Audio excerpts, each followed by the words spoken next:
Happy Monday, everybody. Just a quick word out there that we are going to talk about suicide in this episode. So if that is an issue that you do not want to hear discussed, this would be a good time to come back next week.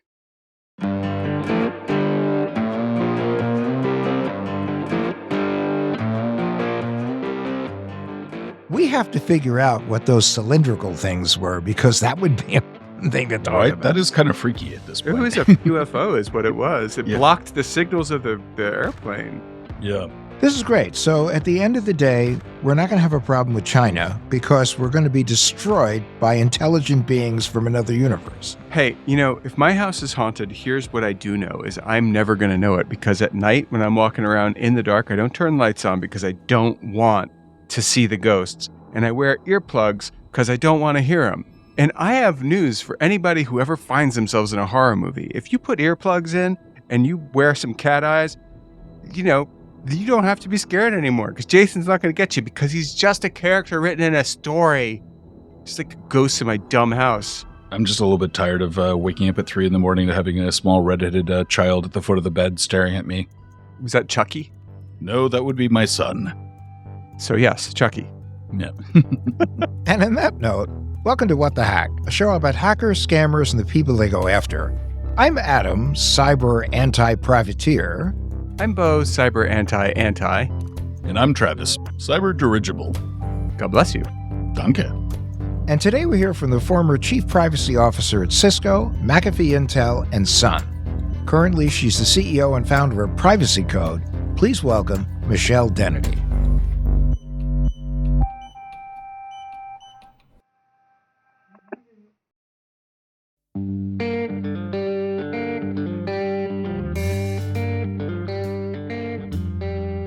Michelle Dennedy, I am so excited to have you on our show. Normally we, shield the last name of a person, but you have an important last name in the area that we love to talk about, which is privacy and security.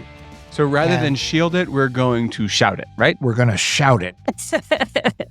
Well, thank you. It's good to be here. It's good to see you guys again. We're sort of lighting the way of lightness and goodness and privacy and protection and safety. 100%. We're certainly trying. You've been the chief privacy officer of more companies than I can even imagine. It's crazy. It's crazy. First things first, where are you coming to us from right now? So I am coming to you from privacycode.ai. We are a privacy platform. I mean, everyone says a platform, but we basically said, Christy Edwards and I co-founded a company. It's a SaaS company. We're a couple of sassy gals. We thought we'd do a SaaS company. And basically what we do is we teach the world to privacy. We break down complex tasks and we train people how to build stuff in. Policy things, technical things, task by task, we build and we measure it when it's done. So really complex things, we make it easy for you. Fascinating. Michelle, where do you do this from? Where are your offices? Oh, physically on the planet. I'm coming to you from Los Altos, California. Los Altos, California. My old stomping ground. Yep. Bay Area. And before we go too much further, when you say SaaS, can you define that for the audience? Yeah, we're a service company. So we're software as a service. You can subscribe to us and literally we've got thousands and thousands of library items. And so you can turn us on and we have libraries that tell you how. So we can tell you how to NIST, how to GDPR, how to do child safety in California. We have libraries of tasks. So you can search on how to set up a program in privacy, how to do child safety, how to use the NIST standards to secure your environment or just set up a program. So no matter whether you're big or small, or whether you're building a product or a program, or you're a small company or a gigantic company, you can go on Privacy Code and be safer, be more secure, be more ethical. Okay, so I have a question. It sounds like a lot of that has to do with compliance in the area of privacy and the sharing of information. Do you go above and beyond what is standard and what is asked of people to kind of describe best case scenario or like in a perfect world? Absolutely. So it's really surprised me. So some people come at it and say, I just want to be compliant. And I used to hate that word because it was kind of like I want to do the least amount. And that's okay too. But what's really pleasantly surprised me since starting this company is a lot of people are coming at it. And our most popular library is actually our responsible AI. So how do I responsibly trade information? How do I responsibly, without bias, decide things? How do I use information so that I'm not creating a cesspool? How do I actually talk about children without biasing? How do I create learning systems and education systems without leaving kids behind? And that has been delightful. So there's a lot of people who actually want to do privacy well. And that's been really exciting. Well, that's important. And hopefully also we'll get to talk a little bit in this program about what we can do to help consumers be a bit more privacy conscious. But there was an article today in the Washington Post, and we were all kind of taken with it because it really shows how scary things can be that involve the sale of data, in particular mental health data, by these data brokers. Did you see the article by any chance? I did not, and I'm already I'm getting the creepy crawlies. Tell me more. Well, I mean, essentially, there were one of the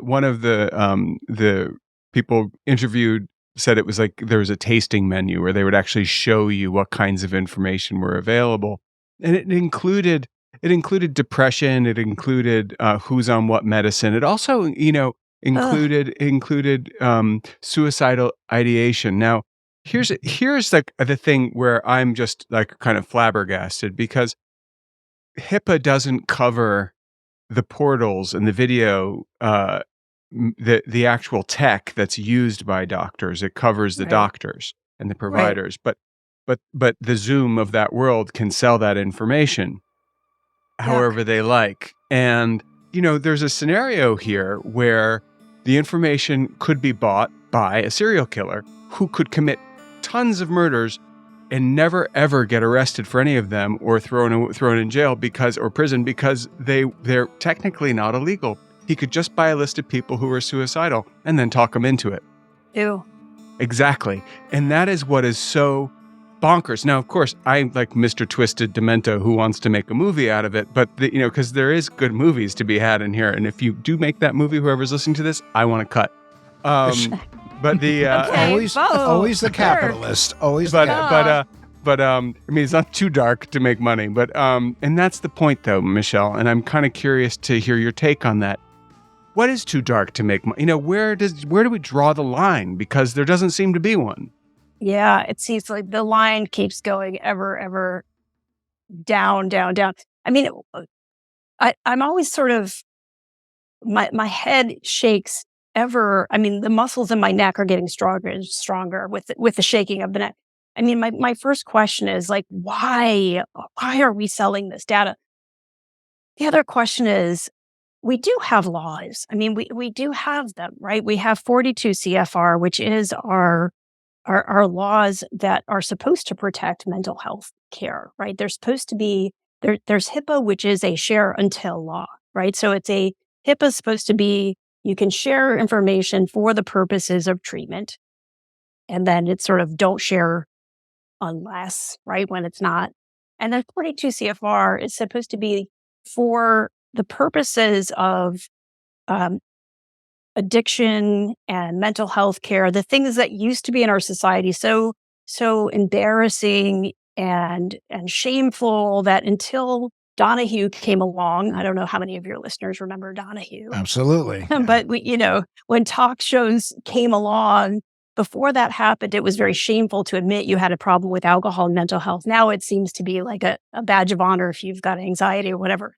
But that's when 42 CFR came along. It said that you had to have explicit consent before you were allowed to share any sort of addiction or mental health care or that kind of data. And it's a very tricky kind of law to deal with because, of course, when you are incapacitated by some sort of a mental disability or an addiction, it's very hard to give express consent, of course, because you are inherently incapacitated. And so it was very difficult because, of course, you'd present to your healthcare provider with potentially malnutrition, and you'd have health presentations and things, but you couldn't say why, But right? but I have a question, and that is, Hmm. what that's one thing when you're talking about health professionals. But here you're talking about the data brokers, and you're talking Exactly. about people who are using all of these different apps. And, do these apps, do they have a special place? Not as, I mean, To where sell. where do the laws begin and end when it comes to them? Are they going to claim there's some First Amendment right to do what they do? I Yeah. don't know, but it's very disturbing, and I just don't think the laws are there yet. I know that Senator Warren and Bernie Sanders and others have proposed laws. I think Amy Klobuchar is part of that too. I think a federal Yep. data protection law. Right. Well, and we got as close as we were gonna get last summer with what I call ADAPA, the ADPPA, and then of course we killed it. I don't know. And I guess that's where I was winding around, is like where it was very clear that we needed a law to glue together this idea of mental health and physical health. We still can't quite get it together.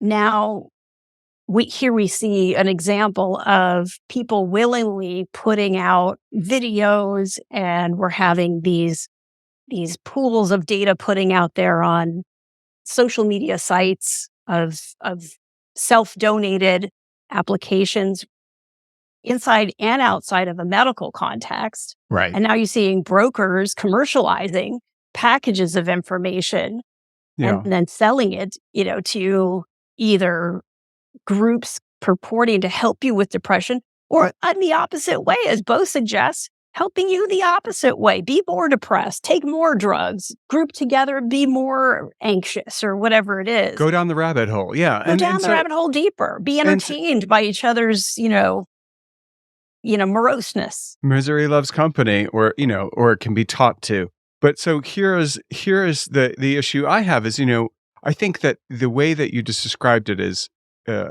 enlightening and important.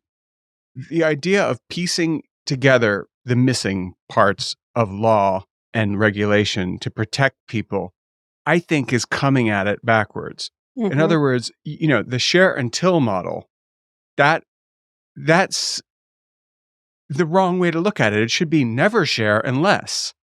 And if we started with a never share, start with never share, then you can make requests to the headquarters of never share, and the chairman of never share will say no. Although the Europeans have tried that for decades, right? I mean, that is the essence of civil law, is never share unless. And that's not the model in a common law jurisdiction like the United States. We are a nation of common law, which is, the trial and error is start with principles and use the courts as use cases. So we're sort of the software model of laws, and that's the nature of common law. And that's why you see this clash of the US versus mainland Europe, is civil law versus common law, which philosophy works and which doesn't. So I don't think a model of never share would ever work in the United States. And we're sort of seeing that the model of, are we a democracy at all, being severely tested in the United States as it is. So I don't think we can start with the premises of never share. But why? I think we have to push on, do we care about how much do we want lucre and greed to rule? How much does money rule us? Adam just said what my whole brain was screaming. But why? What? What is like, but. Yeah, but why? But why? Yeah. Why? Do you understand what Michelle's saying about how, it would never, ever work in the United States? Because like Adam, I was very much in the, but why? Well, that was actually one question I was going to ask you, is that right now we have a patchwork of privacy laws from state to state. Do you think that any of them, as they're being practiced right now, that could serve as a template at the federal level? Well, I think two things. I think we have a patchwork, but we have no pants to put the patches on. And that's a problem. We have no pants. So it's hard to have the patches on, no pants. So, I think this was the problem with California from day one is, for example, we started talking about things like processors and controllers in California. which is an entirely European concept with no jurisprudence roots in the United States at all. Which again is in a common law jurisdiction, you have to start with principles and then you attach the use cases, which are cases in the courts, and you attach those cases to the principles. Whether you have no principles, then there's nothing to attach to. And so there's nothing for these cases to attach to. So you just have this slippery sort of, the cases don't even reach the trial judges because there's just no case, there's no harm. And so you don't get into the federal courts. You don't get into the state courts because there's no such thing as, this isn't you have no duty. And so you haven't breached the duty. You have no harm. And so you have no plaintiff, you have no defendant. And so it's very tricky in that way. And so I think this is where to have a national sort of framework is really, really important. And so maybe it's not as restrictive as going all the way to what the Europeans are dictating as far as adequacy. It's not going to be that far, but maybe it is as far as we need to go as far as the Commerce Clause would dictate so that we can be a commercial entity as the United States. So maybe it goes as far as this is our pants, and then we need to put our individual states' rights patches on our pants so that we can have points of view because we are very, very different culturally from state to state. And we have very different needs in terms of our cultural views of privacy as we conceive of it as privacy really is a notion of collectivism and taste and manners goes.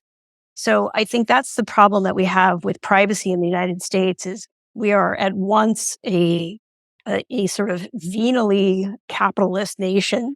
We think of ourselves as radical individualists, but we're not. We are very much a sort of prudish, individually private, and yet tribal nation.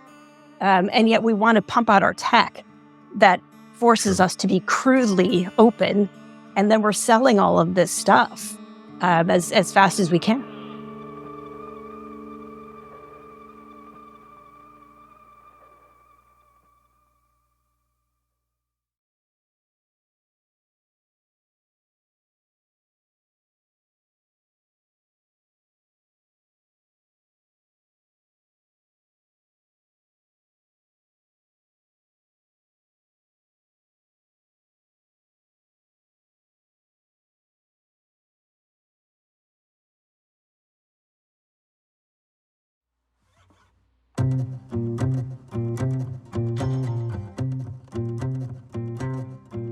I think, I guess at the end of the day, this comes down to two pretty foundational questions, which is what is privacy and why is it important? Yeah. So I'll tell you and actually I'm sitting right next to the Privacy Engineers Manifesto, in which I propose a functional definition for privacy, which is privacy as the authorized processing of personally identifiable information according to moral, ethical, legal, and sustainable principles. Ethical, each one of those. Yes. Well, and so I'll break that down. And this is, I always give, due apologies to true philosophers. I view moral as like, don't kick puppies. I used to say don't slap babies, but apparently we've passed that. We've crested over that. Thankfully. Yeah. Yeah. Well, or under that, I don't know. 2016 is a rough year. So, morality is really like stuff you don't want to, you wouldn't want to tell your grandma. Ethics, I view more as like, think of it as branding, like what does your company stand for? Legally should be third. This is where you said earlier, like people are designing for compliance. There are so many things that are compliance driven is stuff that happened 10 years ago. By the time the Congress has gotten around to it. That's 10 years ago. And technology, as you know, has leapt forward. So if you're designing for compliance, you are yesterday's news. You're still talking about Bitcoin, and we're talking about other stuff.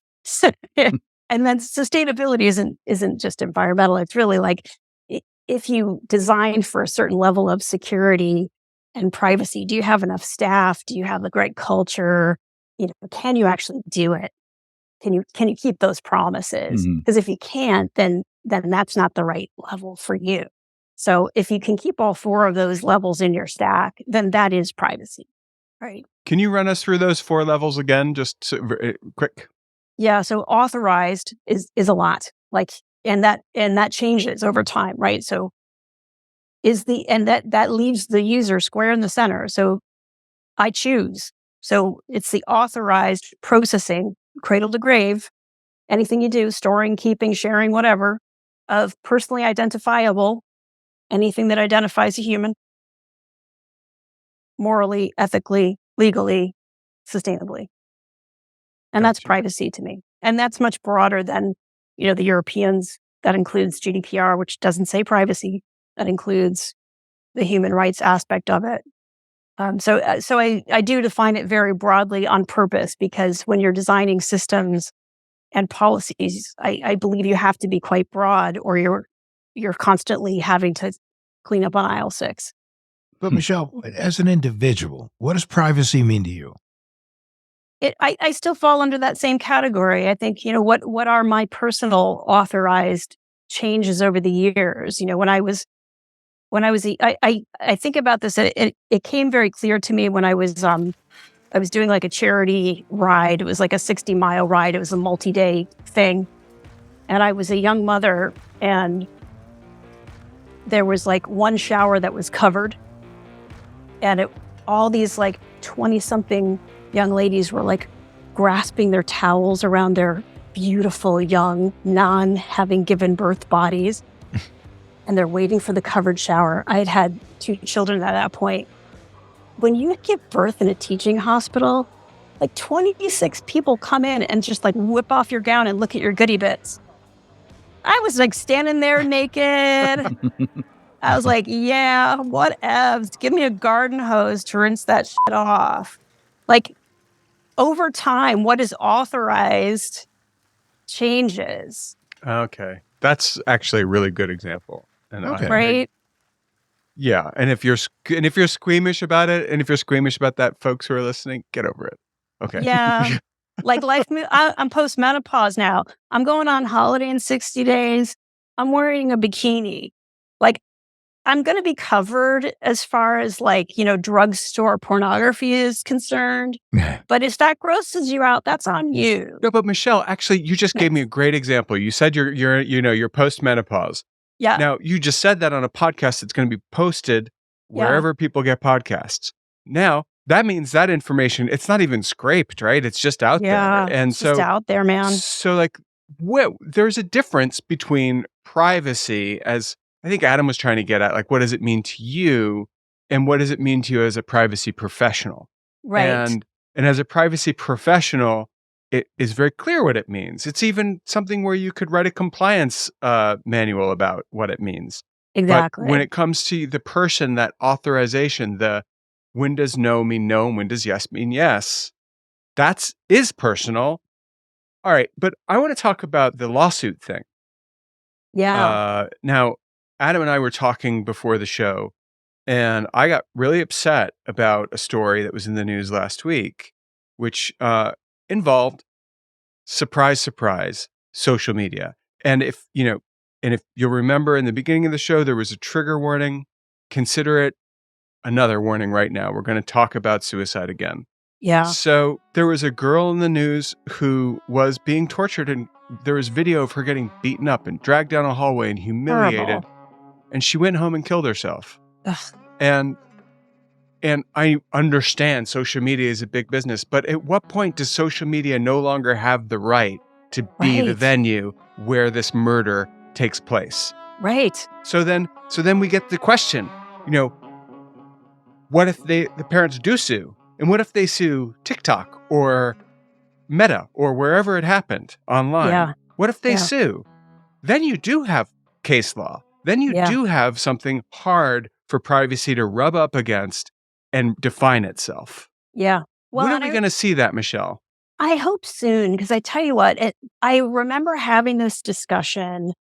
Um, gosh, it must be like a quarter century ago. It's amazing, and it was, and in this case, to me, is so much easier. In the case that I was having this conversation, it was 25 years ago, and it was a fiction.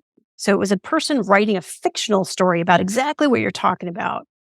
And I said at the time, and we were talking about like the Indecency Act, and I said, even the fictional story about that, there should be limits on publication because it's so graphic and awful and triggering and it was about a high school student and about like, her going home and then, hurting herself, that I said, this is going to hurt someone.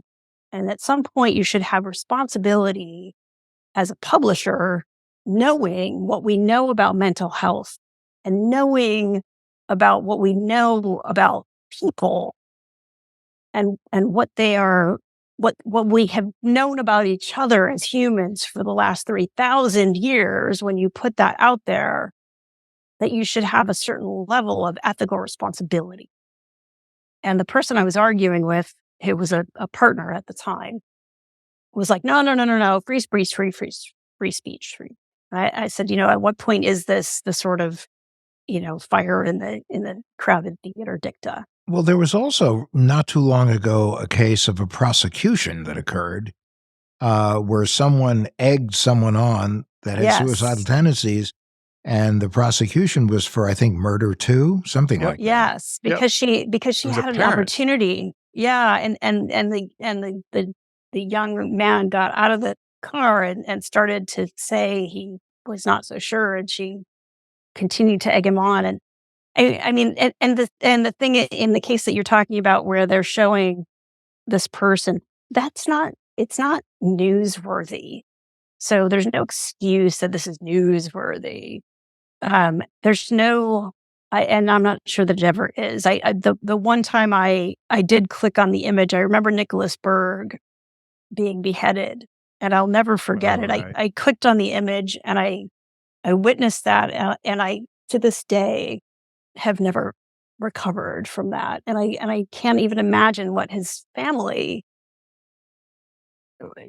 goes through, knowing that so many people saw that horrible, horrible thing of his last moments on this earth. So when I see things like that, I think that every single time it's a crime against humanity. I really do. And I feel very strongly about that.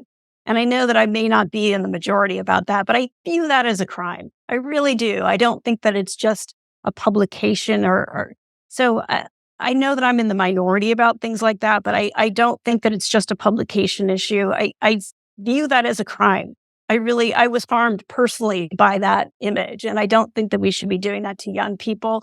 I think that we should not be causing people to become inured to these images. I don't No, think that I our agree. young people should be numbed to these issues. You should always, as a human being, feel harmed by these images. So I think that there's a lot more policy work to be done here. I think there's a lot more nuance to be done. And I feel horrible that we are allowing young people in the world to have to filter. There are human beings filtering this stuff every day, and they are being severely harmed. There's some lawsuits to be had too, I think. So, Absolutely. Absolutely. When we're talking about kids, you just talked about children. We all have kids. And obviously, when it comes to children, privacy matters. Obviously, their understanding of privacy matters. The way they conduct themselves needs to be inculcated in them over their childhood. There was a person, I think that, Michelle, you and I know, she'll go nameless, but she had a daughter, and she said to her daughter, you can go on some of these sites that, kids go on, but there are two rules. you never give them your address, and you never give them your last name. And she came into the room, I guess, about a month and a half later and said, Mom, I messed up. I basically gave somebody my name and the address. Nothing happened. She went to college. About 12 years later, 2 credit card applications come into her home. One with the last name Ain't Tellin' Ya, and the other with her actual last name.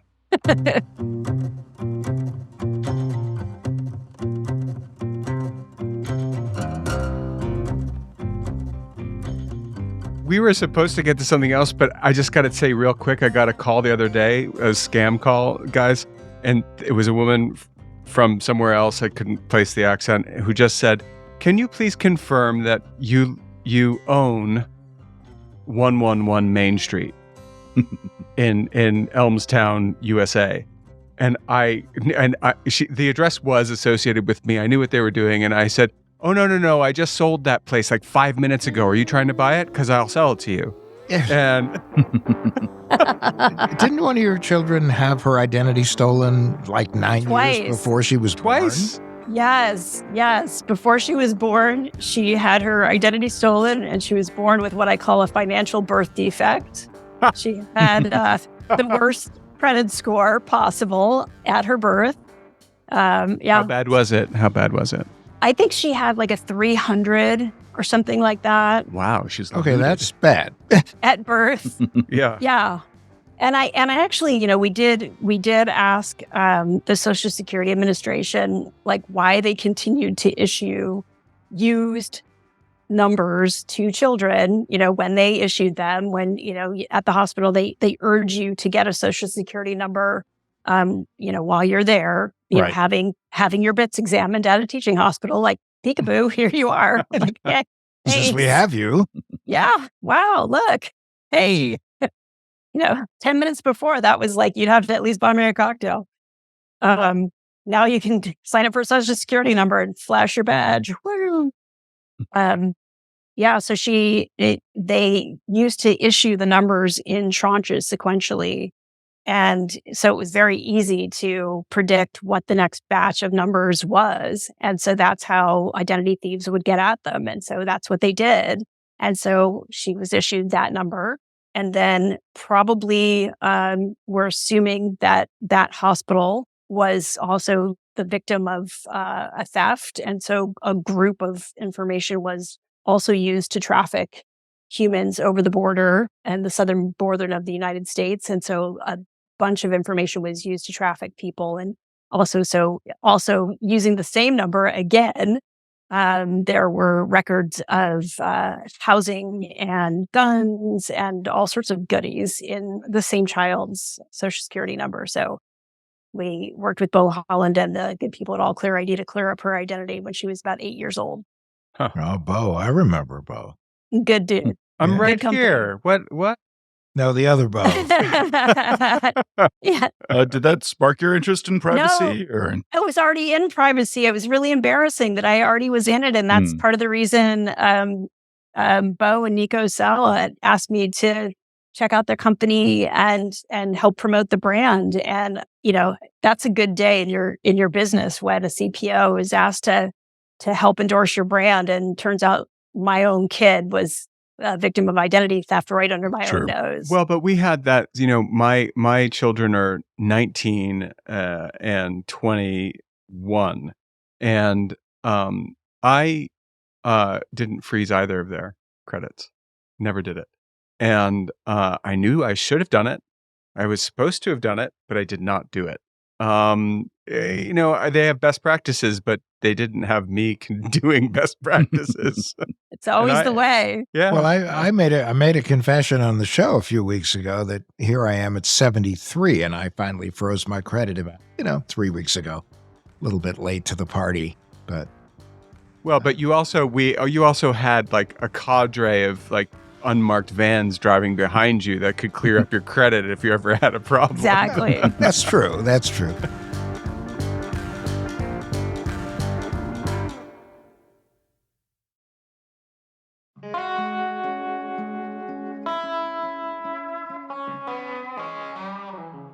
So Michelle, we know we don't have you much longer. Can you give us a hit list of things that regular people can do to improve their relationship with the Wild West mentality here in the United States when it comes to consumer privacy? Well, so I will tell you something that is a bit controversial, and so I call it my panties rule. So Okay. now that I don't have a PR department, I get to call it what it is. So That's right. Yeah. I call it my panties rule. I say, make your passwords like your panties. Now you have to follow these 3 rules together. Make them exotic. So use weird passwords. Change them frequently. And that's where it gets controversial, because when you change them frequently, you have to keep them exotic. Right. Right? And don't share them with other people, because that's gross. Okay? That's true. So you have to follow them all in together, all those 3 rules. Exotic, change them frequently, and don't share with others. I like that. Because it's gross. Yeah, because we're not talking about cyber hygiene here. We're talking about good hygiene. And I got in trouble because I used the word panties, God forbid. And the other thing is, Lori Craner did great research at Carnegie Mellon saying that when people change them frequently, they would often use boring passwords, but that violates the exotic rule. So you do have to, Michelle, I'm going to share something with you. You've been very forthcoming with us. So I'll tell you that I have a library of panties. Exotic panties? Yes. Well done, Bo. Well done. I have a complete, very large drawer filled with drawers, Fruit of the Loom, not expensive, all ice dyed. It's like tie dye, but ice dyed. Anyway, all tie dyed. So they're all unique. Every single one is different. Excellent. And they're tie dyed. So make your underwear tie dyed, people. There's your answer.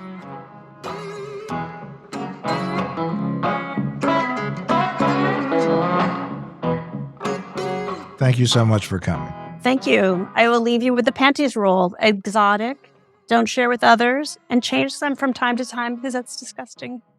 Thank you, Michelle. Thank you.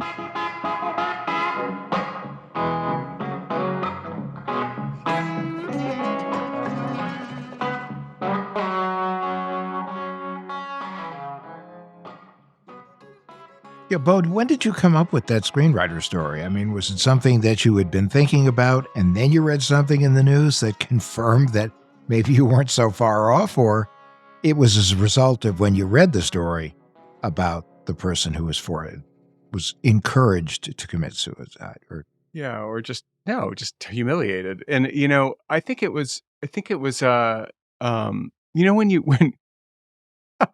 and I mean, obviously that's not funny, but this is funny. In Austin Powers, remember there was a character, I think it might have been Dr. Evil, who had a mole, and he kept saying mole, mole, mole. Mole, mole, mole. Yeah. Most excellent agent we've ever seen. Yes, most excellent agent we've ever seen. Thank you. That was Fred Savage in the second one. Yep. Oh yeah, and everything, like he'd be like talking about something else, and somehow it would come up that he'd just drop mole into a sentence. Well, when I read that story, it really did upset me, and I'm thinking about now when I think about privacy issues, and when I think about the way that we traffic in information in this country, all I'm thinking about is that case. So it's definitely connected. I don't think a movie about it is going to change anything, but I do think a lawsuit might. Let's hope. It might. Let's hope. But, when you talk about trafficking in information, and then you talk about human trafficking, I mean, the damage can be horrifying. Either way. Well, and I think that that's exactly right. I hadn't thought about it in those terms, but this is a form of trafficking. We are living in a culture that actively sells humans. It's just not in a way that involves kidnapping.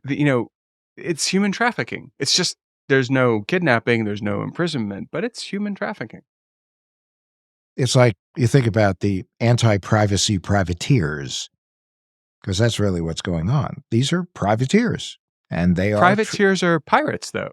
They are pirates, but they're basically pirating our information and then selling it and getting their gold for it. All right. Well, I'm ready to learn about how we can make ourselves more secure. So with that, let's do our tinfoil swan. Our paranoid takeaway to help keep you safe online. Okay, Mr. Purple Pop Owl, what do you got for us this week? Well, as you both know, I'm pretty big on keeping private online. Yeah, which is why you're a co-host on a weekly podcast about privacy. Well, there is that. Anyway, with what we've talked about today about mental health diagnoses being compiled and sold based on your internet activity, I thought we could share a few tips to be able to look for medical resources without having it come back to haunt you. And by haunting you, we mean getting denied life insurance or paying higher premiums. Or worse, the repeal of Roe versus Wade means that your search history or app usage could be used against you in a court of law. Lest we forget that report about Meta collecting data from apps that help women track their menstrual cycles. Yeah, it's pretty creepy. Deeply. I think it's only reasonable that people should be able to look up resources for medical and mental health without having to worry about it being treated as like a commodity. Okay, Wise Owl, what do you recommend? Well, two things. Number one, use a VPN. It can help you reroute your traffic through another country or even state. Okay, let's put a pin in that for a second. And we are going to get back to that. But guys, I want to tell you a quick little story. I was recently looking for a therapist to help me deal with a very specific issue. Jokes aside. And I was sent a form. And that form asked so many very particular questions. I sent them the Washington Post article because this was actually just over the past couple days. Right. And they refused to read it. And I answered every single question. No. Like, have you ever breathed? No. Have you ever seen a dog before? No. What's a dog? And they wrote back and said, oh, well, you didn't fill this out. So you have to understand that I can't see you as a patient. And I said, that's perfectly fine. One of my tips, guys, is if you don't have to fill out the form, don't.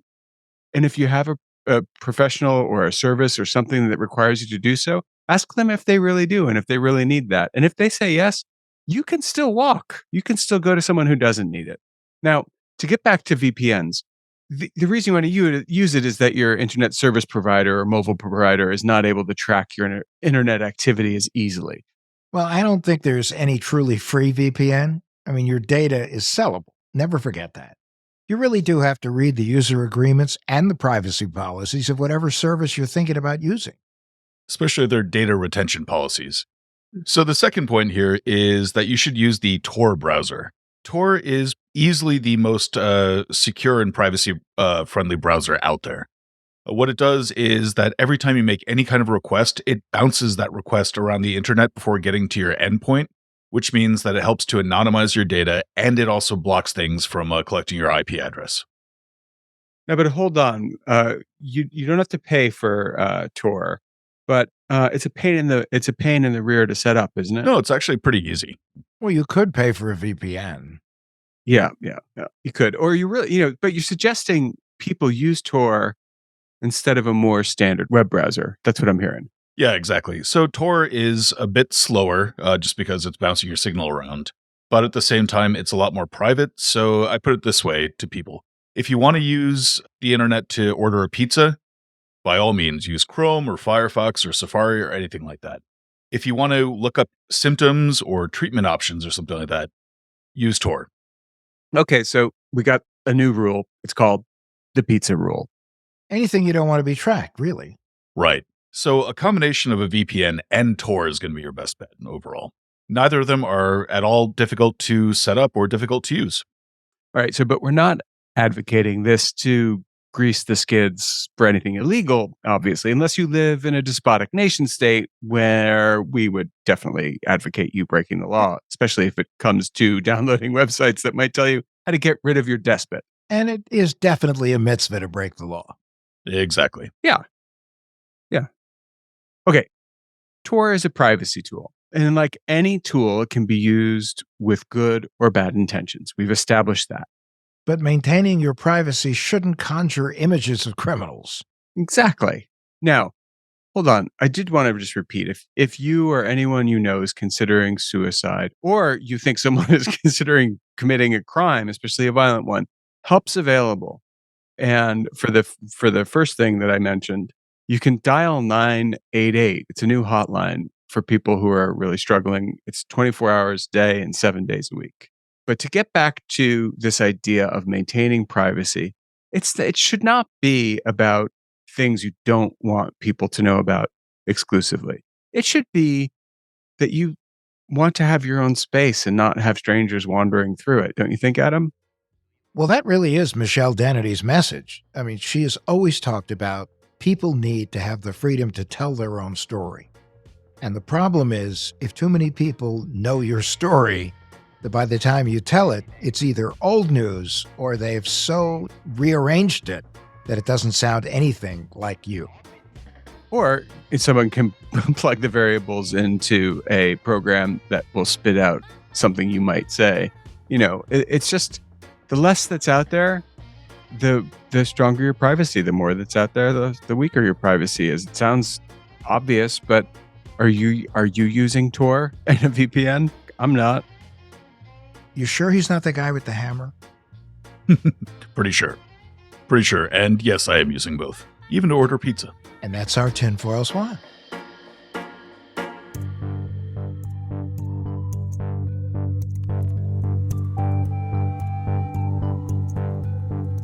Thanks for listening. If you like the show, please share an episode with a friend and leave a rating or a review wherever you get your podcasts. It really helps people find the show. What the Hack with Adam Levin is a production of Loud Tree Media, produced by Andrew Stephen. You can find us online at adamlevin.com and on Instagram, Twitter, and Facebook at Adam K. Levin.